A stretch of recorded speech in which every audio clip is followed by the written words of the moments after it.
Да, Јована, токму така собраќај од секогаш е актуелна тема. Утрово на тема собраќај разговараме со Дејан Андоновиќ од Републичкиот совет за безбедност во собраќајот на патиштата. Дејан, добро утро, добре дојдовте во Македонија на утро. Како сте во утро?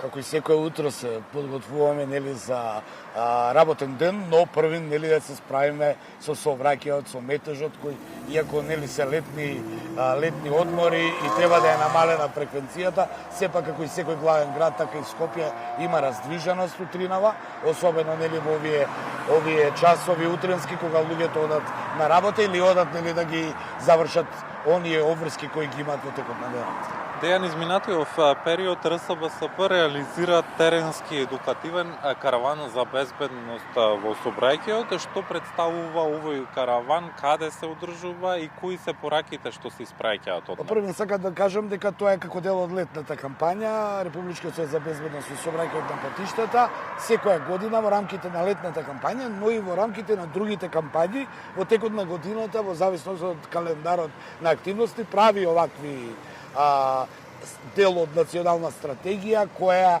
треба во конкретниот случај, беше во Охрид пред некој ден, каде што едукативно со луѓето, со учесниците во сообраќајот, се посочува, укажува и покажува колку треба да бидеме одговорни во сообраќајот. Се разбира заедно со партнерот на РСБСП МВР и Факултетот за безбедност, има мала едукација, има мали показни работи. Конкретно имаше едни пијани очила каде што луѓето можат преку нив да видат што значи кога сте под дејство на алкохол или под дејство на нешто друго, како ви се гледа реалноста, бидејќи обично луѓето кои се под дејство на алкохол не може да бидат свесни што прават, па отпосле разбираат, а ова вие можете директно да го видите што правите и како правите, колку е опасно, колку не сте реални, колку може како резултат на таква нереалност да направите сообраќајен инцидент со фатални последици. Исто така, тоа е еден дел од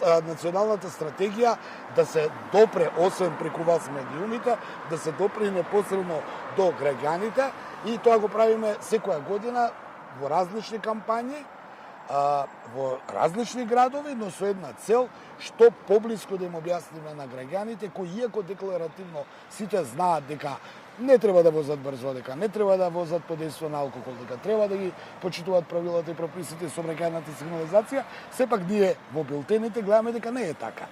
Затоа ние апелираме, повторуваме, а тие треба што помалку тоа да го прават, за да немаме утре црни биланси или биланси на сообраќајни несреќи.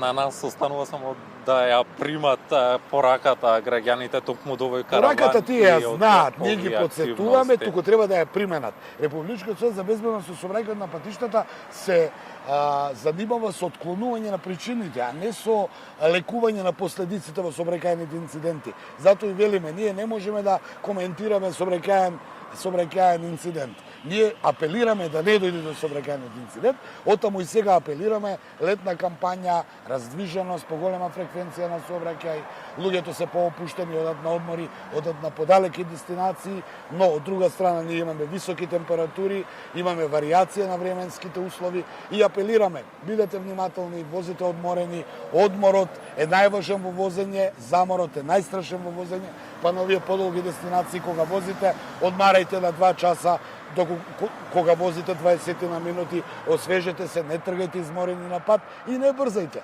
Возите во склад со правилата, прописите и пропишаната сообраќајна сигнализација, но и со условите на патот. Тоа е еден од апелите кои изминатиот период ги повторуваме.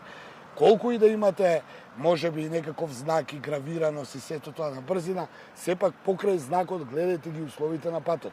Не секогаш условите на патот во моментот може да кореспондираат со некои сообраќајни решенија, особено поради временските услови. Значи, може да пишува на автопатот 130, ама ако е многу врне град, дожд или не знам веќе што, морате да внимавате. Исто така пред тргање на подолг пат гледајте техничката исправност на возилата, бидејќи тие се еден од причините да може да дојде до некакви сообраќајни незгоди. Но сепак човечкиот фактор е секогаш главната причина. Токму така. Дејан, во изминатиот период во дневните билтени бројни се изречените казни за возачи на електрични тротинети. На што се должува и какви прекршоци најчесто прават? Па прекршоците им се непочитување на правилата и прописите и пропишаната сообраќајна сигнализација. Тоа е како една реченица, но сите ние сме сведоци дека електричните тротинети со честни изузетоци, но повеќето возат возат во контраправец. Тоа е многу страшно. Второ, не знаеме кога вози дали е тротинет, велосипед или пешак, значи може одеднушка да сврти и да излезе на улица. Трето, што е многу страшно и што можеме да забележаме, е дека се возат по двајца или по тројца на тротинет, што е недозволиво. Не имав изминатите денови и случај каде што гледаме маж, жена со мало бебе да се возат на тротинет, каде што вели, па, еве за 100 метра, но за тие 100 метра тоа може да биде фатално. Имаме на дневно ниво доста повредени како резултат на електрични тротинети, од аспект на тоа не само да ги удри некој, туку и самите да се повредат, бидејќи не возат со пропишана брзина, ќе потсетам, 25 км на час на велосипедска патека, 6 км на час на пешачка патека. Но како и претходно што кажав, морате да возите со условите на патот. Да, вие можете да возите 6 км на час на пешачка патека, но ако има пешаци, не можете да возите толку. Стигнете со тротинетот. Тоа е еден од показателите што е нашиот апел. Нашиот апел е да бидете внимателни и се разбира да се вози како што е предвидено.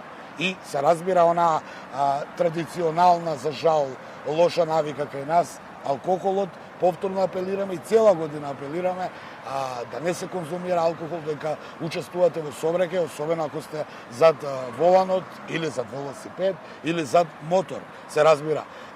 Или па ако тоа го правите, тогаш немојте да возите, одите со јавен превоз или со такси превоз. Дејан, и за крај на ова наше линковско вклучување, дел споменавме, но кои се следни активности што ќе ги реализира Републичкиот совет за безбедност по сообраќај? Ние спроведуваме оваа летна кампања, но од септември почнува школска година и како и секоја година календарот на активности на советот е да им се доближиме повторно до најмалите, за нивна едукација, и таму ќе имаме дел од стратегијата каде што ќе одиме по училишта заедно со МВР, заедно со факултетот за безбедност, каде што децата од најмала возраст сакаме да ги едуцираме за сообраќајот, за правилата, прописите, бидејќи тие се утре идните учесници во сообраќај. Од друга страна, сакаме и повторно да ги подсетиме родителите дека покрај едукацијата во училиштата, покрај едукацијата од нас, тие се главните примери на тие деца. Ако родителите се одговорни возачи и детето расне во таква атмосфера, и тие утре ќе бидат одговорни. Ако се неодговорни, им покажат лош пример, утре ќе бидат тие потенцијални сторители на сообраќајни прекршоци или, не дај Боже, жртви. И затоа секоја година ние од 1 септември почнуваме со тие едукации и можеме да те подсетам дека и твојата генерација и мојата го помина истото, кога бевме мали, кога доаѓа низ разни боенки прилагодени за таа возраст, се обидуваме да им објасниме црвено, жолто, зелено или сето она што сме го учеле и ние како мали. И сега повторно ќе кажам, одговорноста е наша, како што било одговорноста на тие наши ме учеа, да бидеме денеска вакви какви што сме. Сега, имаме сообраќајни инциденти денеска, а да се надеваме дека како генерација ќе образуваме, обучиме нови генерации кои ќе го намалат бројот на жртвите. Дејан, ви благодарам што во утро бевте дел од програмата, на утринската програма на јавниот сервис. Ви благодарам и на вас за поддршката што ја давате на нашите кампањи медиумска, бидејќи без поддршка на медиумите и на вас како национален сервис, многу по-тешко можеме да допреме до овие апели, а верувам дека апеливе укажуваат и ги подсетуваат луѓето на момент колку е одговорно да се учествува во сообраќај и колка ви се последиците доколку сте неодговорни да го правите исто. И ќе продолжиме да ја даваме. Јована, разговаравме со Дејан Андоновиќ од Републичкиот совет за безбедност во сообраќајот на патиштата. Зборувавме за кампањите што ги спроведува овој Републички совет и ги чувме апелите од него и се надеваме дека истите ќе бидат чуени од сите учесници во сообраќајот.